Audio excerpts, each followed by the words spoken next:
കാഴ്ച ഒരു കിട്ടില്ല വണ്ടി ഞാൻ കൊണ്ടുവന്നിട്ടുണ്ട്. അതായത് MG ഹെക്ടറാണ് 2020 മോഡൽ, 55,000 കിലോമീറ്ററാണ് ആകെ ഓടിയിട്ടുള്ളത്. നിങ്ങൾക്ക് OLX ഫേസ്ബുക്കിൽ നോക്കി ഇഷ്ടം പോലെ MG ഹെക്ടർ കാണാൻ പറ്റും. പക്ഷേ അതൊക്കെ പെട്രോളും ഒരുപാട് കിലോമീറ്റർ ഓടിയ ഡീസൽ കാറാണ്.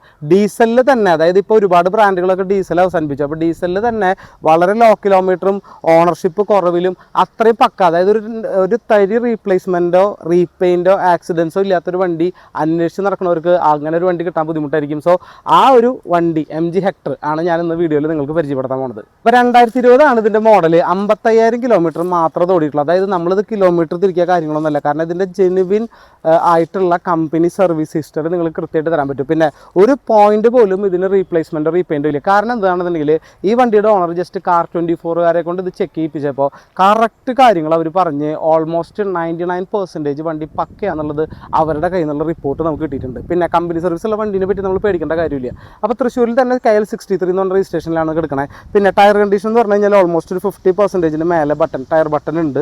പിന്നെ ഇൻറ്റീരിയറിലേക്ക് വരാണെന്നുണ്ടെങ്കിൽ, അതായത് ഈ വണ്ടിയുടെ എന്ന് പറയുന്നത് 2020 വരുന്ന ഡീസൽ ഏറ്റവും ഫുൾ ഓപ്ഷൻ, അതായത് മാനുവൽ ഗിയർ ബോക്സിലത്തെ ഏറ്റവും ഫുൾ ഓപ്ഷൻ മോഡലാണ് വരുന്നത്. ഇതിന് കൃത്യമായിട്ടുള്ള ആ MGയുടെ ഏറ്റവും വലിയ പ്രത്യേകത ഇൻറ്റീരിയറിൽ നോക്കുമ്പോൾ ആ LCD സ്ക്രീൻ, അങ്ങനെ വെർട്ടിക്കലായിട്ട് കിടക്കുന്ന LCD സ്ക്രീനാണ് ഏറ്റവും ഭയങ്കര അട്രാക്ഷൻ എന്ന് പറയുന്നത്. പിന്നെ സീറ്റ് കവർ എന്നൊക്കെ പറഞ്ഞാൽ ഹൈ പ്രീമിയം ലെവലിലാണ് ഇത് മെയിൻറ്റെയിൻ ചെയ്തിട്ടുള്ളത്. പിന്നെ പാനോരമിക് സൺറൂഫ്, ക്രൂസ് കൺട്രോൾ തുടങ്ങിയിട്ടുള്ള എല്ലാ ഓപ്ഷൻസിലും വരുന്ന സാധനമാണ്. അപ്പോൾ ഇതിൻ്റെ ഒരു ലുക്ക് എന്ന് പറഞ്ഞാൽ തന്നെ ഒരു എന്താ പറയുക, ഏത് കാലത്ത് ഈ വണ്ടി നോക്കി കഴിഞ്ഞാലും ഒരു ന്യൂജൻ ഫീൽ തരുന്നൊരു വണ്ടിയാണ് ഇത്. പിന്നെ പുഷ് ബട്ടൺ സ്റ്റാർട്ട് ഉണ്ട്. മാനുവൽ ഗിയർ ബോക്സ് ആണെന്നുള്ള കാര്യമാണ് ഇതിൻ്റെ ഏറ്റവും വലിയ കാര്യം. പക്ഷേ ഡീസൽ എന്ന് പറയുമ്പോൾ മാനുവൽ ഗിയർ ബോക്സ് ആകുമ്പോൾ അതിനുള്ള മെയിൻ്റനൻസ് നമുക്ക് കുറയും. പിന്നെ ഹൈ മൈലേജ്, അതായത് ഒരു 15+ മൈലേജ് ഇതിന് വളരെ ഈസി ആയിട്ട് കിട്ടും.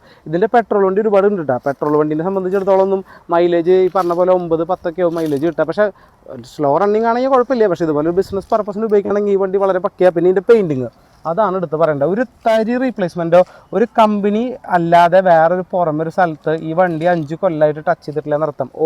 എല്ലാ ഗ്ലാസ്സുകളും പക്ക മാനുഫാക്ചറിങ് ഇയറിൽ ക്ലിയർ ആയി കിടക്കുന്നതാണ്. പിന്നെ ഓൾമോസ്റ്റ് 11 lakhs ഇതിന് ഇൻഷുറൻസ് വാല്യൂ ഉണ്ട്. അതുകൊണ്ട് തന്നെ ഈസി ആയിട്ട് 11 lakhsോളം ലോൺ കിട്ടും. ഈ വണ്ടിക്ക് ചോദിക്കുന്ന വില എന്ന് പറയുന്നത് വെറും 11,99,000. അതും നിങ്ങൾ നേരിട്ട് വന്നു കഴിഞ്ഞാൽ നിങ്ങൾക്ക് ഈസിലി നെഗോഷ്യബിൾ ആക്കി തരാൻ പറ്റും. സോ ഈ വണ്ടീനെ കുറിച്ച് താല്പര്യമുള്ളവർ, അല്ലെങ്കിൽ ഈ വണ്ടി വാങ്ങാൻ താല്പര്യമുള്ളവർ, ഈ വണ്ടി കാണാൻ താല്പര്യമുള്ളവർ വേഗം തന്നെ താഴെ കാണുന്ന നമ്പറിൽ കോൺടാക്ട് ചെയ്യുക. ഇതേപോലെയുള്ള കൂടുതൽ വണ്ടികൾക്ക് വേണ്ടിയിട്ട് നമ്മുടെ സബ്സ്ക്രൈബ് ചെയ്യുക, യൂട്യൂബ് ചാനൽ സബ്സ്ക്രൈബ് ചെയ്യുക. ഫേസ്ബുക്കിലെ കാണുന്നുണ്ടെങ്കിൽ നമ്മുടെ പേജ് ഒന്ന് ഫോളോ ചെയ്യുക. സോ കൂടുതൽ വീഡിയോകൾക്ക് വേണ്ടി വെയിറ്റ് ചെയ്യുക. പിന്നെ എല്ലാ ഒരുവിധ കാര്യങ്ങളും ഞാൻ ഉൾപ്പെടുത്തിയെന്നാണ് എൻ്റെ വിശ്വാസം. കൂടുതൽ കാര്യങ്ങൾ ഞാൻ ഡിസ്ക്രിപ്ഷനിൽ വളരെ ക്ലിയർ ആയിട്ട് എഴുതുന്നുണ്ട്, ഫോൺ നമ്പർ കൊടുക്കുന്നുണ്ട്. എത്രയും വേഗം വിളിക്കുക. കൂടുതൽ കാര്യങ്ങൾക്ക് വേണ്ടിയിട്ട് സബ്സ്ക്രൈബ് ചെയ്യാനും മറക്കരുത്. Thank you.